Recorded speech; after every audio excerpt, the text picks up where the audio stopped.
Buenas, saludos a todos. Mi nombre es Alejandro Acuña Mora. Esta sería la tutoría número 8 del curso Ética y Política de la UNED. Estamos en el segundo periodo del 2025. Esta tutoría tiene por objetivo hacer un repaso de los capítulos de la tarea 2, que serían el capítulo 6, el 7, el 8 y el 9.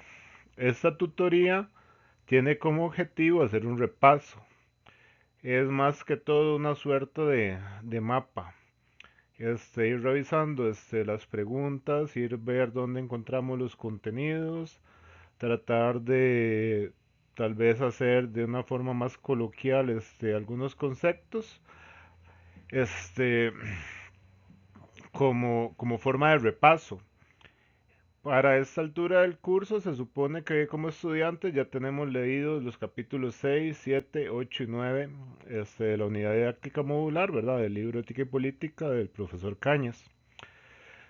También ya hemos visto la videoconferencia erudita que nos dio el profesor Cañas y que la podemos encontrar en el canal de YouTube, ¿verdad? De la Cátedra de Filosofía.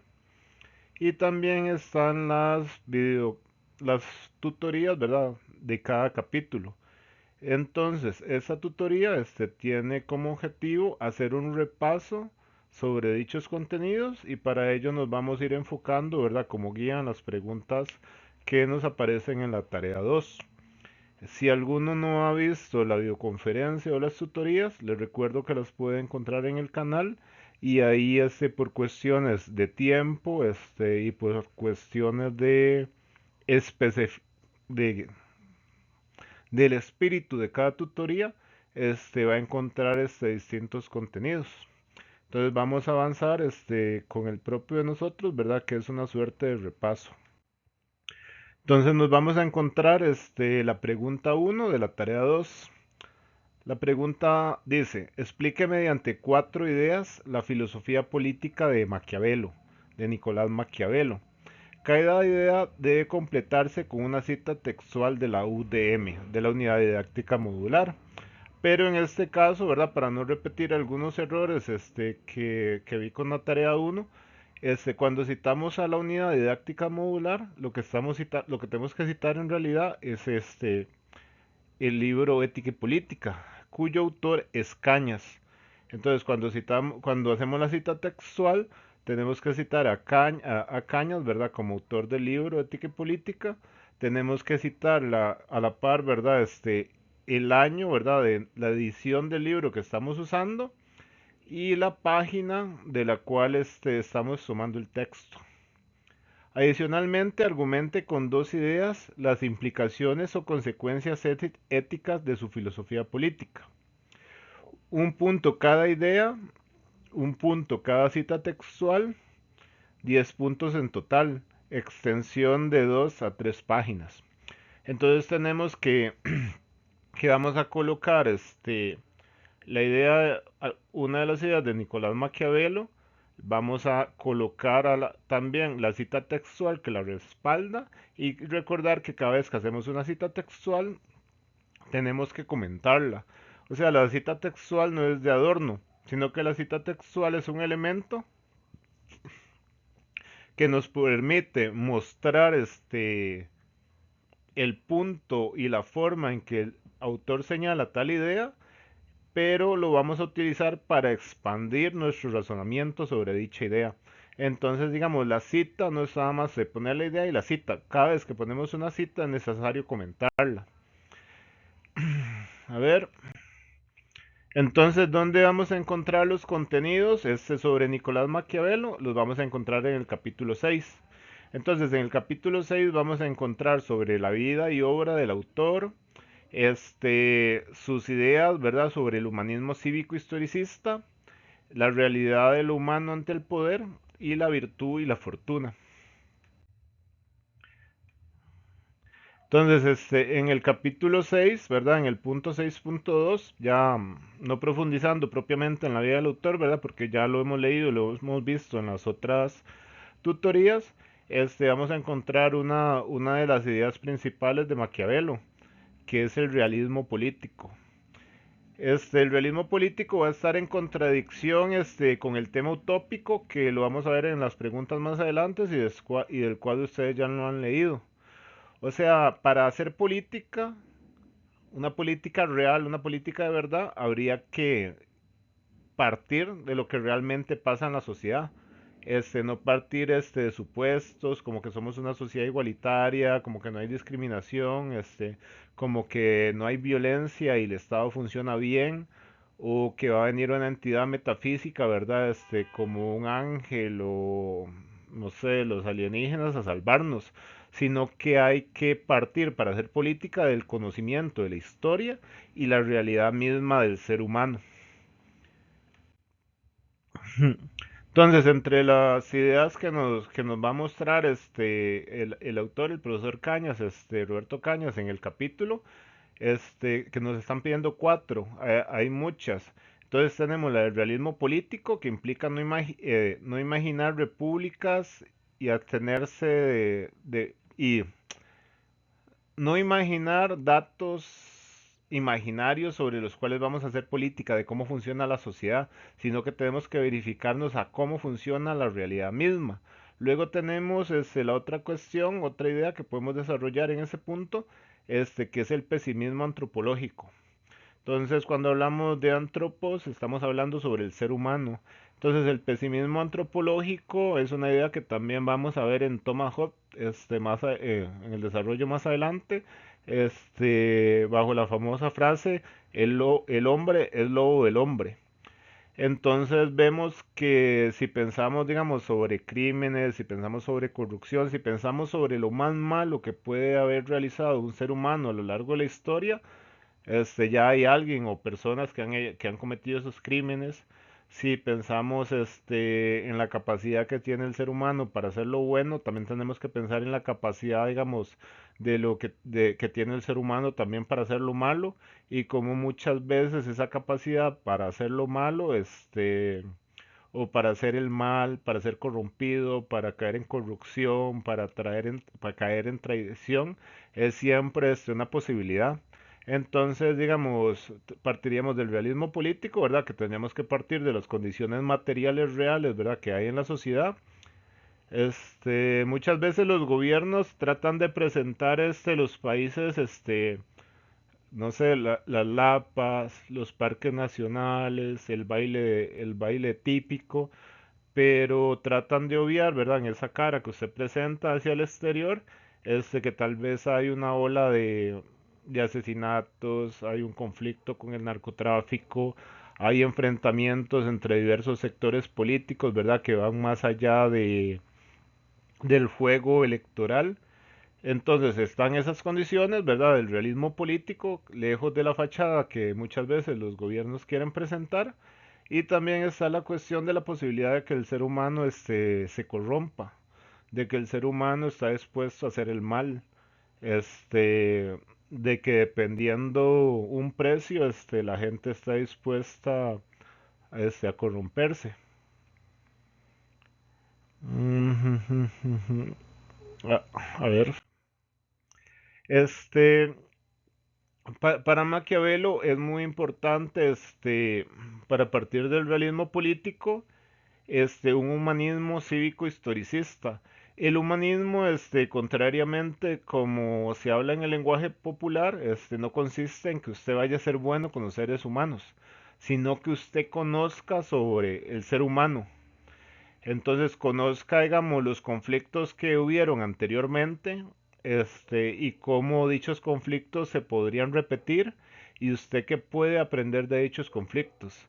Un día, conversaba con un estudiante de colegio que me topé y él me decía que para qué le enseñan que William Walker quemó el mesón. Obviamente William Walker no quemó el mesón, ¿verdad? Fue Juan Santamaría, fue en la batalla de Rivas, y en estos días se celebró la batalla de Santa Rosa en los colegios, que por cierto tenía varios años como de no celebrarse, bueno, de no recordarse, de hacer un acto solemne, ¿verdad? Por las personas que perdieron la vida en esa batalla. Entonces el humanismo cívico historicista, este, consiste como ciencia política que se basa en observar regularidades de los sucesos pasados y eventos recientes, lo que permite inferir en patrones universales en las determinaciones políticas. Digamos, aprender qué es lo que ha hecho el ser humano en el pasado, aprender cómo esos eventos, ¿verdad? Esos acontecimientos tienden de cierta forma a repetirse, entender las diferentes formas de decisión, ¿verdad? Y de actuar que tuvieron los seres humanos en ese momento para que eso nos deje una enseñanza, ¿verdad? Siempre partiendo del realismo político, ¿verdad? Este, sobre el realismo político que venimos conversando, algunos puntos. Entender los hechos públicos según la verdad objetiva y no desde idealizaciones o construcciones imaginarias. Entonces, cuando hablamos de objetivas, según la verdad objetiva, digamos, es ir al dato. Alguien puede decir, bueno, disminuyó la pobreza, pero el dato podría decir, perdón, ahorita no tengo el dato, voy a decir un ejemplo, ¿verdad? Para ejemplificar, valga la redundancia. Alguien puede decir, disminuyó la pobreza, entonces la pobreza disminuyó un 1%, pero sigue habiendo un 20% de personas que están en extrema pobreza, por decir algo. Entonces un político, digamos, puede maquillar los datos, pero si uno va a los datos que nos dicen, que hay un gran porcentaje de familias, ¿verdad? Que no les alcanza, sus recursos, ¿verdad? Para tener una vida digna. Es más, ni siquiera para tener una vida digna, ¿verdad? Para tener, las condiciones necesarias para alimentarse y resolver sus necesidades. Pesimismo antropológico. El criterio de toma de decisiones parte de las pasiones destructivas e interesadas. Entonces, celos, ambiciones, envidias, codicia y traición, ¿verdad? Todo como parte de las posibilidades que tiene de caer el ser humano. No hay dictámenes o regímenes políticos perfectos. Se opta siempre por lo menos malo. Eso también es en contraposición al pensamiento utópico, ¿verdad? El pensamiento utópico que plantea una sociedad ideal, una sociedad que funciona, ¿verdad? Según ciertos principios. Pero en la realidad nos topamos que pueden haber que haya leyes, ¿verdad? Que tengan un espíritu para generar el bien, pero hay otros seres humanos que utilicen esas mismas leyes para sacar un beneficio. Puede ser que esa ley que en el papel esté muy bonita, en la práctica no se aplique, que en la práctica más bien esa ley perjudique a diversos sectores.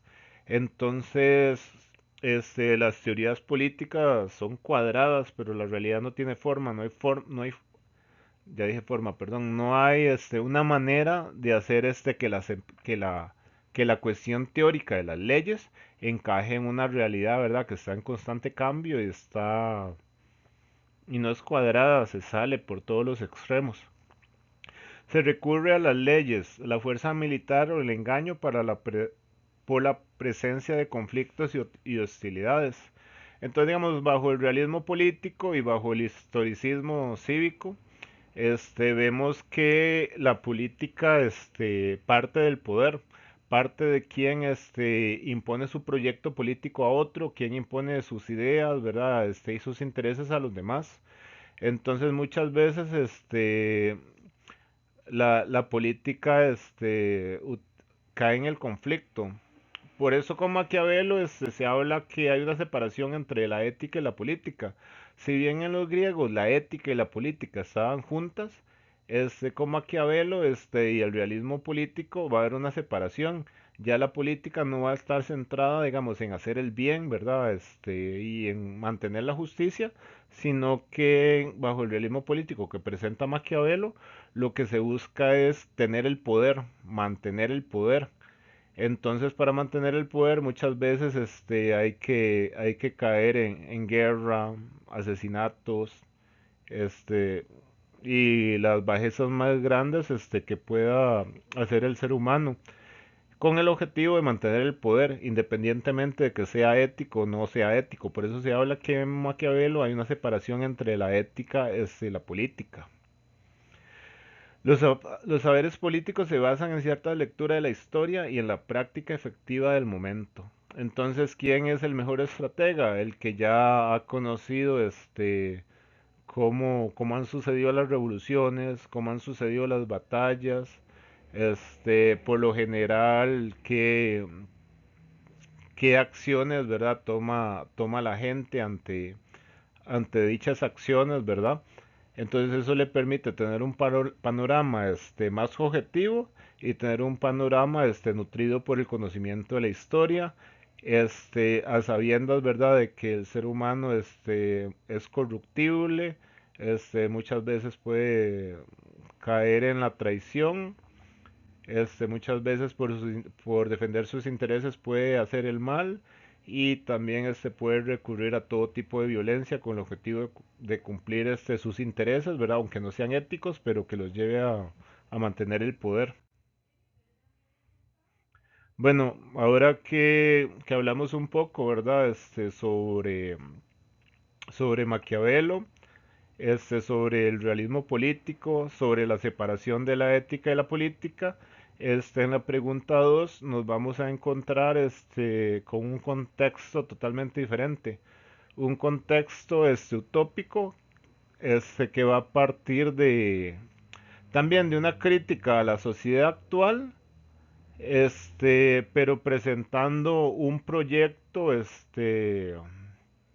cuasi perfecto, un proyecto de control absoluto en el cual se supondría que las cosas van a funcionar bien. En contraparte a Maquiavelo, que Maquiavelo nos habló de que no hay regímenes políticos, ¿verdad? Que funcionen correctamente, digamos, todos la teoría política, los proyectos políticos, las ideologías, ¿verdad? Tienen fallos en la realidad.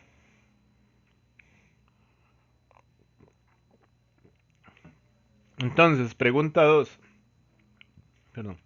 Explique mediante 4 ideas el socialismo utópico. Complemente cada idea con una cita textual de la UDM, y ahí tenemos 8 puntos. Adicionalmente, con 2 ideas, critica al socialismo utópico, entonces ya ahí tendríamos 10 puntos. Un punto, ¿verdad? Por cada razón, explicación, ¿verdad? Cita. Los contenidos para esta pregunta los vamos a encontrar en el capítulo 7, que está centrado en el pensamiento utópico. Y más específicamente nos están hablando sobre el socialismo utópico, que los encontraríamos en el apartado 3, 4, y un poco en el apartado 5 de dicho capítulo. Les puse de imagen a la aldea Pitufa, ¿verdad? Porque la aldea Pitufa es como un modelo de socialismo utópico en el cual cada pitufo, digamos, tiene su función social, ¿verdad? Hay una estratificación del trabajo, está el pitufo cocinero, está el pitufo fortachón, el leñador, el cocinero, entonces cada quien hace su trabajo, colaborando todos, ¿verdad? En la armonía de la aldea.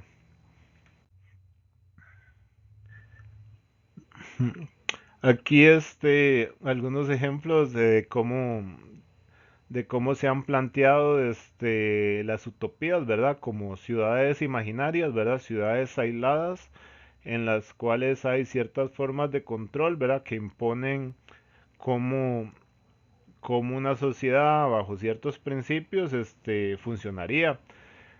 Por lo general nos ponen de ejemplo ciudades aisladas porque utopía significa sin lugar. O sea, digamos que no existe propiamente en el mundo actual, sino es como el imaginario. Esto ya lo trabajaba un profesor de la UCR. Es como una ciudad imaginaria. Entonces, pensar bajo cuáles principios o ideas, ¿verdad? Una sociedad imaginaria aislada, funcionaría mucho mejor a las sociedades que tenemos hoy en día. Entonces, la utopía se coloca como un horizonte, bueno, como una crítica primero a la sociedad actual y como un horizonte al cual debería avanzar la sociedad.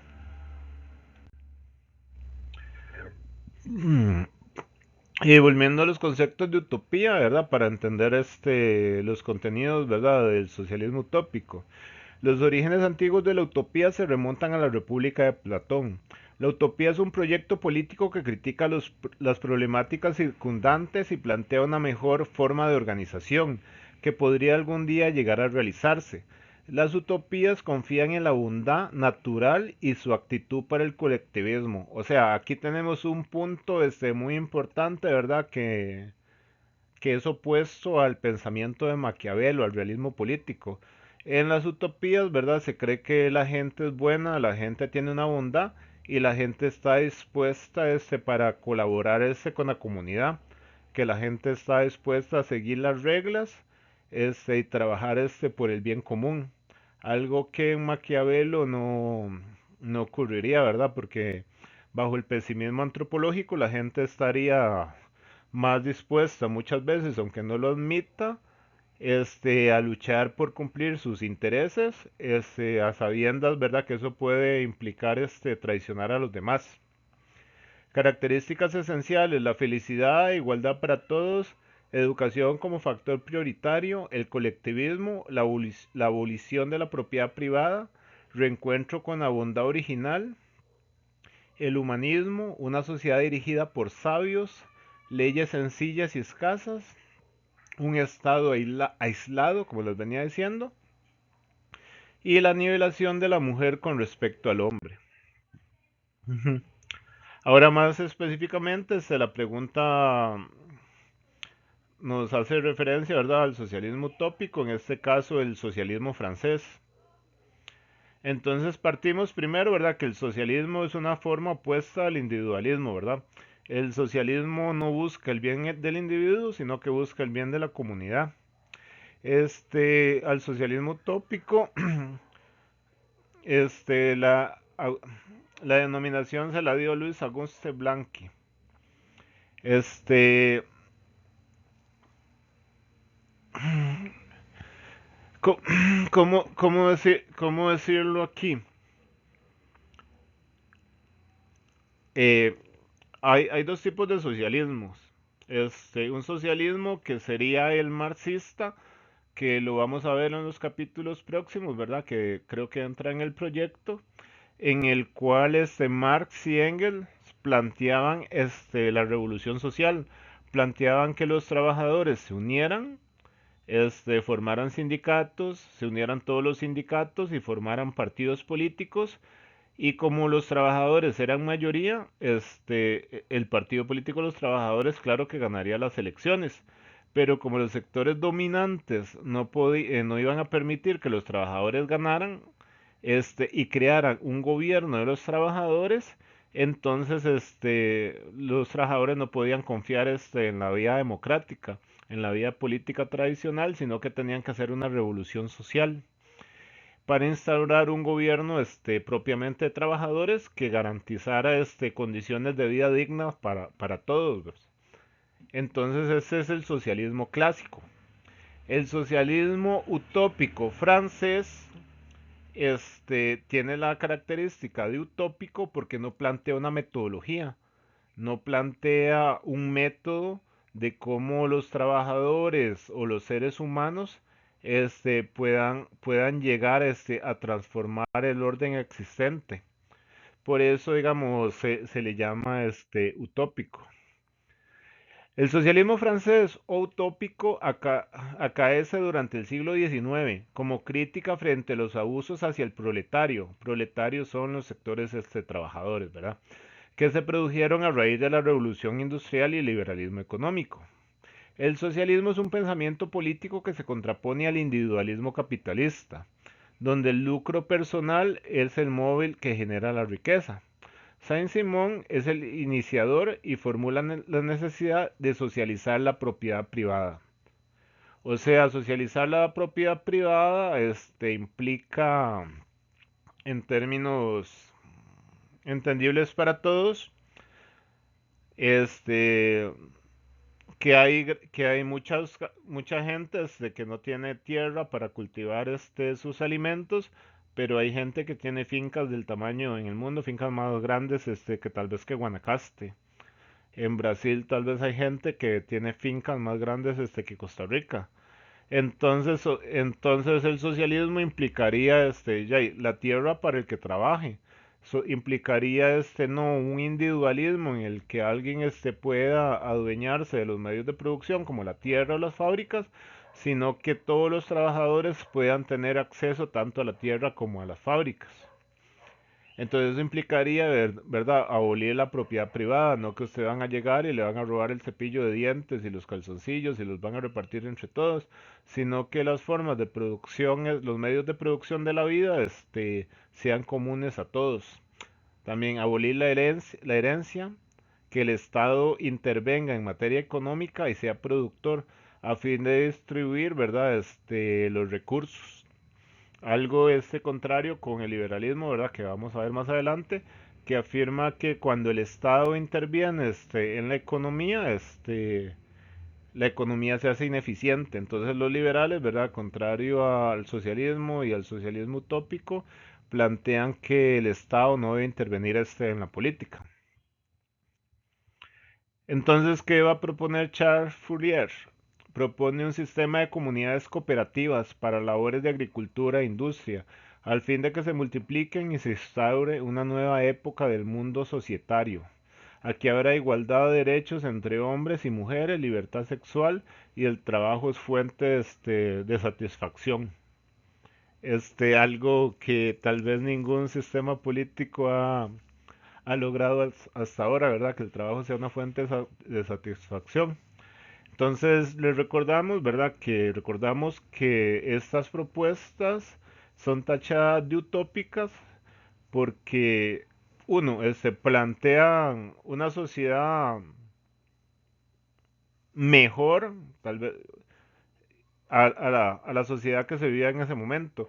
O sea, es una crítica, digamos, a la sociedad industrial del siglo XIX, pero no hay una metodología fuerte, no hay unos criterios, ¿verdad? Que digan, de esa forma podemos llegar a esa meta, a crear no sé, la aldea Pitufo, una sociedad en que todos seamos iguales, todos respetemos los derechos de los demás, todos participemos, ¿verdad?, de la agricultura, de la industria y todos tengamos beneficio de ellos. Entonces, por eso esta propuesta es tratada de socialismo utópico.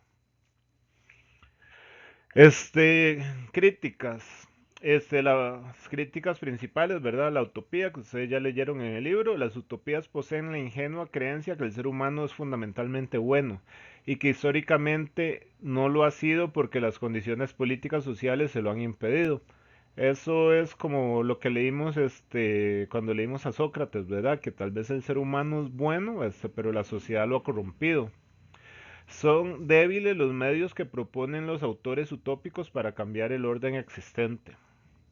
Marx y Engels, ¿verdad? Los que le hablé, los que van a plantear una metodología política para el socialismo, critican a los socialistas utópicos la ausencia de un pensamiento que conlleve a la acción violenta y revolucionaria. O sea, Marx y Engels van a criticar a Fourier, ¿verdad? Que cree que la sociedad va a cambiar así, por las buenas, por obra y arte del bien humano. Pues con simples reformas el sistema de justicia social capitalista no cambia, los burgueses no van a tener una súbita iluminación moral, o sea, los que han tenido el poder, los que han dominado a los otros hombres, los que los han esclavizado, los que los explotan laboralmente, los que no pagan lo mínimo, ¿verdad? Los que no aseguran a sus trabajadores, de un momento a otro no se van a hacer buenos y no, vamos a repartir las riquezas y vamos a repartir la tierra para que todo el mundo pueda sembrar su yuquita, sus frijolitos y tengan para las gallinas. No, eso no va a pasar. Los estados utópicos suelen caer en el autoritarismo y la represión porque los valores colectivos deben suprimir todo estorbo de individualismo. Era lo que hablábamos anteriormente. Otra vez, se supondría que la gente va a dejar de tener sus intereses, va a dejar de tener sus objetivos para actuar en razón del bien común. Hay un poco sobre las reivindicaciones del pensamiento utópico, para qué nos permite ¿Para qué nos sirven las utopías? Perdón. Este, Karl Popper argumenta que las utopías, al postular que sus mandatarios poseen la verdad, conllevan intolerancia y crueldad contra los sectores disidentes. Karl Mannheim establece que la utopía tiene un poder político de transformación del orden establecido y resulta opuesta a la ideología de los grupos dominantes. Y las ideologías, bueno, perdón, las utopías, pretenden reivindicar principios, ¿verdad? Que en el papel son muy buenos y deberían cumplirse, como el pacifismo, las cuestiones ecológicas, la igualdad de derechos, la solidaridad y todas esas cosas que son escasas dentro del realismo político que plantea este Maquiavelo. Ya vamos por la pregunta 3.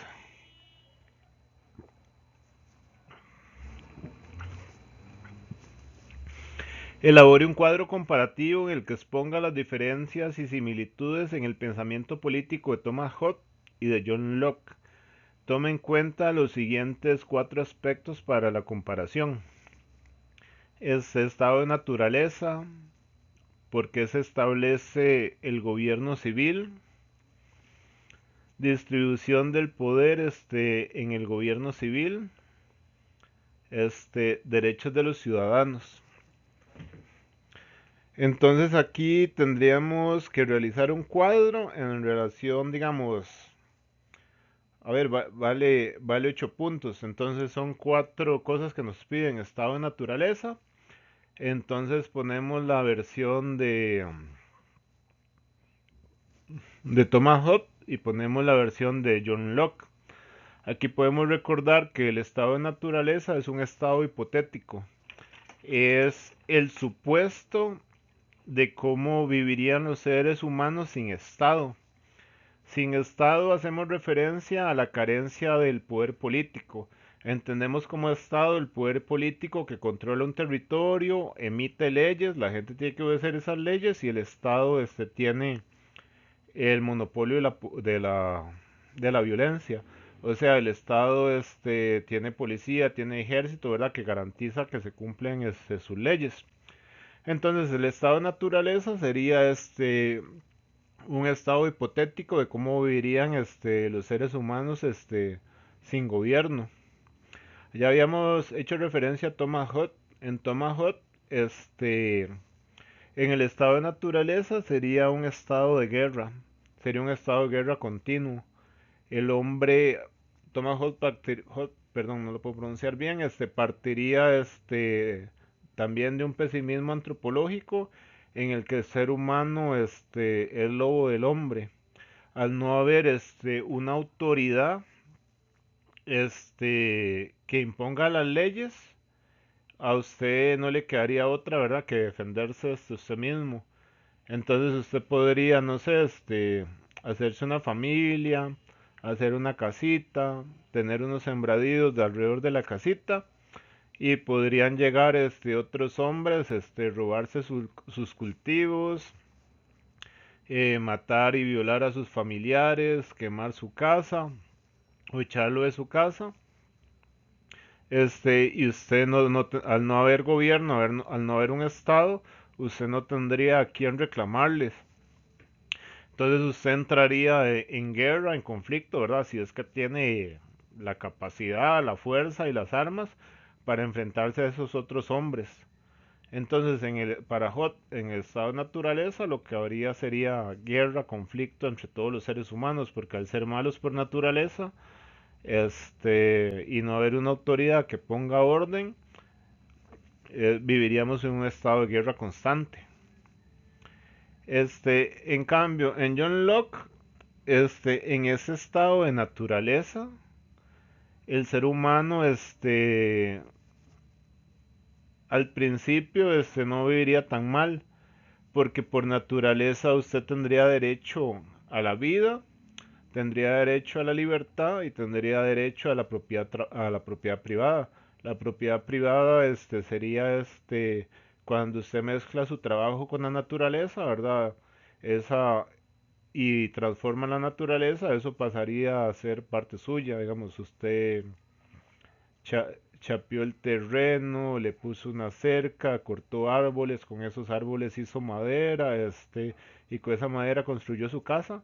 O sea, usted puso su fuerza de trabajo en transformar la naturaleza, eso pasaría a ser su propiedad.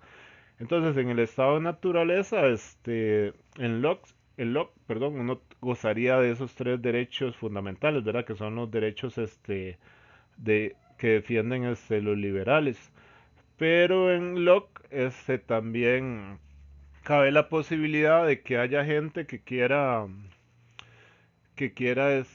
quitar mi derecho natural a la vida, a la libertad o a mi propiedad. Entonces eso haría que en determinados momentos, también se llegue a caer, ¿verdad? No siempre en el estado de guerra. Entonces, ¿por qué se establece el gobierno civil? Ya en Tomahawk ocupamos a alguien que ponga orden, alguien que evite que los seres humanos estén asesinando, torturando o violando, ¿verdad? Constantemente.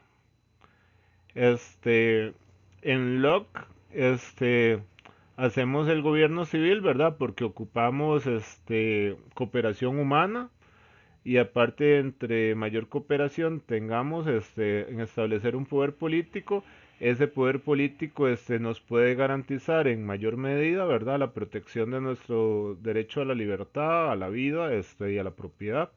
Y también va a mediar, cuando se llega al estado de guerra. Luego la distribución del poder y el gobierno civil, ahí, ahí es donde vamos a tener, más problemas, ¿verdad? En, en HOT ocupamos un estado, ocupamos el Leviatán ese es el estado, y estamos haciendo referencia, a un monstruo bíblico. Ocupamos que el estado, que el poder político sea poderoso, sea fuerte, ¿verdad? Para que logre controlar esa naturaleza humana, agresiva, violenta, y vaya a poner este orden. Este, ya en Locke, como vamos a leer más adelante, ya vamos a encontrar, una división de poderes y la posibilidad, digamos, de que si el gobierno civil, no funciona, los mismos, ciudadanos, establezcan, un nuevo orden y eliminen el anterior. Todo esto que venimos hablando, esos contenidos los vamos a ubicar en el capítulo 8. Ahí vamos a encontrar el desarrollo de los elementos teóricos de Hobbes y de Locke. Este, Ahí hablamos sobre el Leviatán, hablamos sobre la ausencia de la división de poderes, luego tenemos a Locke sobre el segundo tratado sobre el gobierno civil, sobre, sobre el Estado liberal, cómo se divide, y cómo se divide la cuestión de los poderes. Entonces ahí, en la pregunta 3 es básicamente hacer una comparación, ¿verdad? De esos cuatro aspectos en cada autor. Entonces creo, ¿verdad? Recordemos que estamos a modo de repaso. Ahí, no habría tal vez por dónde perderse. Venimos a la pregunta 4. Explique mediante cuatro ideas el pensamiento político de Montesquieu. Cada idea debe complementarse con una cita textual de la UDM, o sea, con una cita de texto Ética y Política del profesor Cañas con su respectiva, referencia en formato APA, y acuérdense de poner, bibliografía del texto. Adicionalmente, argumente con dos ideas la importancia del equilibrio de poderes en la política costarricense. Creo que esta pregunta 4 es la que más se las trae en temas de actualidad. Estos contenidos los vamos a encontrar en el capítulo 9.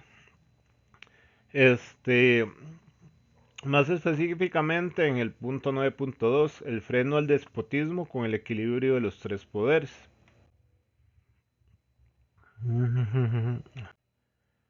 Entonces, ¿qué nos plantea Montesquieu en relación al equilibrio de los tres poderes? El poder político tiene que descentralizarse, deslindarse en tres poderes. O sea, ¿qué es lo que busca Montesquieu? Busca que no haya tiranía, busca que no haya, que no se vuelva la monarquía, que no haya una concentración del poder en un individuo, sino que haya un sistema de pesos y contrapesos, ¿verdad? Para que nadie pueda aprovecharse del poder político y no caigamos en una tiranía. Dice, el poder político tiene que centralizarse, deslindarse en tres poderes. Uno, el poder legislativo, donde los magistrados derogan, y promulgan leyes. Entonces, el poder legislativo de nuestro país sería la asamblea legislativa, que es donde se discuten, ¿verdad?, proyectos de ley, para eliminar leyes, para actualizarlas, para hacer leyes, ¿verdad?, que estén acorde a los problemas y a la realidad que tenemos hoy en día. Porque, digamos, si la sociedad no cambiara, sería muy fácil haber hecho unas leyes y dejarlas ahí por siempre. Pero como la sociedad está en constante cambio, la sociedad tiene que ir transformando las leyes. Luego, luego tenemos el poder ejecutivo, que ordena lo concerniente a la guerra y la paz y los asuntos internacionales, y la seguridad interna y externa. En este caso, el poder ejecutivo sería el gobierno, sería el partido político, ¿verdad?, que en este momento maneja a las instituciones, controla el país. Y luego tenemos el poder judicial, que el poder judicial castiga los delitos o juzga los litigios particulares. En este caso, ¿verdad? El Poder Judicial, lo vamos a evidenciar en relación a la Fiscalía. Cada uno ejerce un contrapeso con el objetivo de que el poder no se resbale hacia un solo lado. La corrupción política sucede cuando se pierde la libertad política. Una vez que el poder legislativo y el ejecutivo convergen en una sola persona, o que el ejecutivo se convierta en un juez y opresor. El poder ejecutivo es el más propenso a extender sus tentáculos, adueñándose de los otros poderes. Bueno, eso que nos lleva. Nos lleva a esto. Nos lleva a conflictos entre la Asamblea Legislativa y el Ejecutivo. Nos lleva a conflictos entre el Ejecutivo y la Contraloría, y nos lleva a conflictos entre el Ejecutivo y el Fiscal General. ¿Qué es lo que pretendía no, Montesquieu, perdón? Este, que cada poder tenga su autonomía, tenga su área de acción y sea un sistema de contrapesos para los otros. ¿Qué pasa si, por decir algo, el Poder Ejecutivo empieza a controlar la Fiscalía o la Asamblea Legislativa? Ya y decidiría qué leyes pasan, pueden ser que esas leyes generen cierto grado de corrupción, pero si controla la Fiscalía, puede ser que el fiscal se haga de la vista gorda. Entonces, lo que vimos actualmente en el país, si ustedes los ven en redes sociales y ven esas conversaciones en Facebook, ya en noticieros internacionales, etcétera, etcétera, sería lo que Montesquieu trató de advertir, es que tiene que haber una división de poderes clara para que no caigamos en una tiranía, no caigamos en el despotismo y no haya un poder que se alce con el poder absoluto, ¿verdad? Y, y pueda imponer sus intereses en detrimento de otros grupos, ¿verdad? Por ahí va la discusión, ¿verdad? Cada uno de ustedes la abordará desde su perspectiva, ¿verdad? Dando sus razones. Pero creo que esta es esta pregunta se las trae para la tarea. Luego, para ir cerrando, porque ya nos extendimos mucho en el tiempo, ¿verdad? Está la pregunta 5. Explique mediante tres ideas la propuesta ética de Kant. Cada idea debe complementarse con una cita textual de la UDM. Y adicionalmente, argumente en contra de una de las ideas de la ética kantiana. 7 puntos, extensión 2 páginas. El capítulo lo vamos a encontrar, bueno, los contenidos los vamos a encontrar en el capítulo 9, en el apartado 9.7, la ética del deber sin pretextos, y en el 9.8, Kant, no existe el derecho moral a mentir por un propósito noble. Entonces, la ética kantiana, bueno, la ética kantiana, la vamos a encontrar en lo que denomina la razón práctica. Que es la encargada de determinar la voluntad y la acción moral hacia el deber ser. La razón práctica si se pretende alcanzar leyes morales universales, válidas para todos, ha de ser pura, a priori, no mezclada con lo empírico en la experiencia, voluntades y apetitos. O sea, Kant busca una ética que sea independiente, de las condiciones materiales, sea, sea independiente, de las consecuencias de esa ética, sino que esa ética esté formulada por la razón. Entonces va a partir de principios, ¿verdad? Que pretende que sean universales y que, o sea, que sean respetados por todos, independientemente, digamos, de las consecuencias. El más famoso, bueno, el más clásico que vemos en la lectura es el de no mentir. Porque muchas veces podemos ver que hay mentiras que presuponemos que son necesarias para no causar un daño mayor. Kant estaría en contra de eso y afirmaría, digamos, que hay que respetar el deber. O sea, el deber es no mentir, entonces hay que aplicarlo racionalmente por todos, independientemente de las consecuencias, ¿verdad?, que vaya a conllevar no mentir. La voluntad de la obediencia a las leyes de la razón se diferencia de los apetitos, impulsos y necesidades se- que dependen del agrado y desconformidad. Entonces, esos principios de la ética van a ser racionales, ¿verdad? Independientemente de las cuestiones materiales, ¿verdad? Como los intereses, los apetitos, el agrado, etcétera. La determinación de la voluntad es movida por principios prácticos, criterios que aplican a la experiencia, principios prácticos. Entonces, en los principios prácticos, encontramos, primero máximas que son subjetivas, ¿verdad? Pertenecen al individuo y dependen de las circunstancias. Entonces, digamos, si yo quiero, bajar de peso, ¿verdad? Una de mis máximas es que debo comer sano, debo salir a correr, etcétera, etcétera. Pero también habrían imperativos que son objetivos y que son válidos para todos. Entonces, no sé, un imperativo, ya hablamos de decir siempre la verdad. Un imperativo puede ser el cumplir siempre con mi deber. Entonces, si mi deber es ponerle la nota que ustedes se sacaron, digamos que ustedes se sacaron un 69 y pasaban con 70. Entonces mi deber sería ponerles ese 69 porque es objetivamente lo que ustedes sacaron. Si soy vendedor y tengo que vender el kilo de algo a 1000, mi deber no es venderlo aunque la persona sea pobre a un precio menor o un precio mayor, sino que yo debo vender a 1000 colones. Los imperativos son un deber hacer. La razón práctica le ordena a la voluntad que actúe de acuerdo con esas reglas. Los imperativos son hipotéticos, procuran alcanzar objetivos designados o son prescripciones a fin de lograr metas concretas. O sea, los imperativos hipotéticos, ¿verdad? Son leyes que tienen que ver con lo material, pero están los imperativos categóricos, que se basan en leyes formales. Esas leyes formales, son leyes propiamente de la razón. O sea, yo en mi trabajo tengo que actuar, ¿verdad? Según ciertos criterios materiales, ¿verdad? Si quiero conseguir o cumplir con un objetivo, tengo que seguir las leyes, ¿verdad? Que me ordenaron.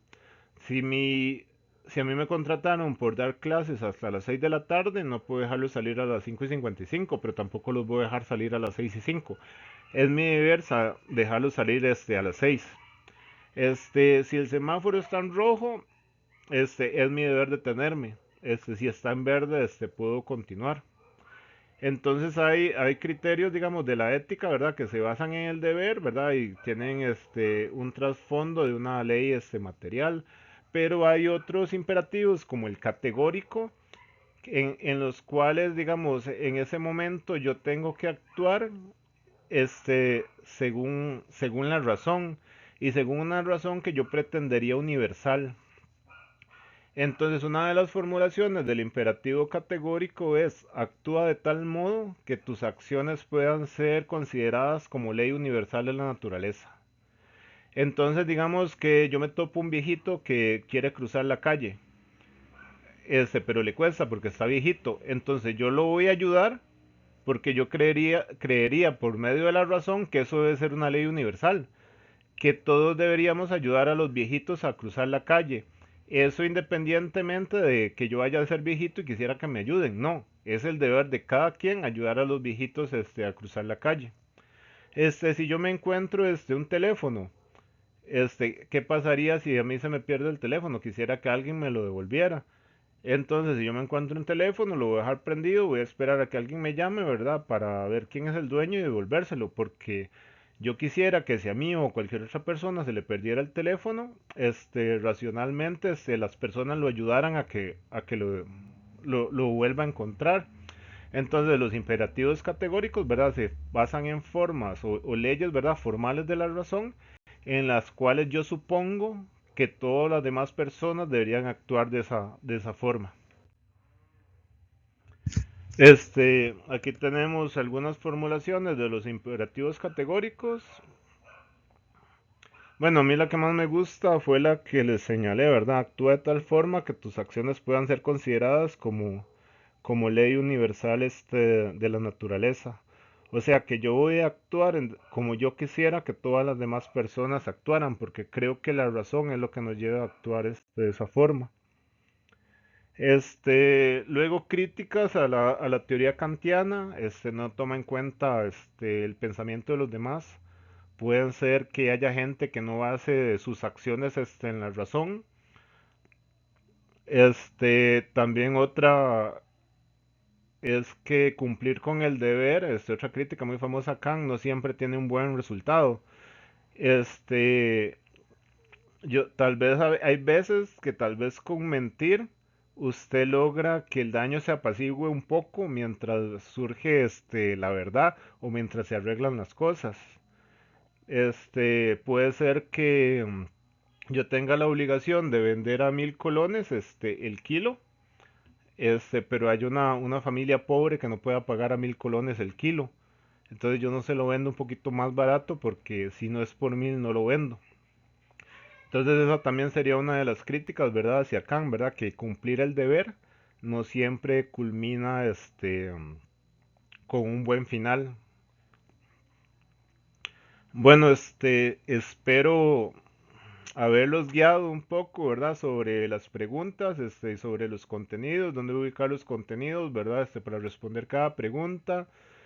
Tratar de ponerles algunos ejemplos, ¿verdad? Con los cuales pueden abordar las preguntas. Si necesitan profundizar en los contenidos, ¿verdad? Está la videoconferencia del profesor Cañas y cualquier pregunta más específica, ¿verdad? Tienen en el entorno, ¿verdad? Tienen el foro de dudas. Muchas gracias, y nos vemos próximamente.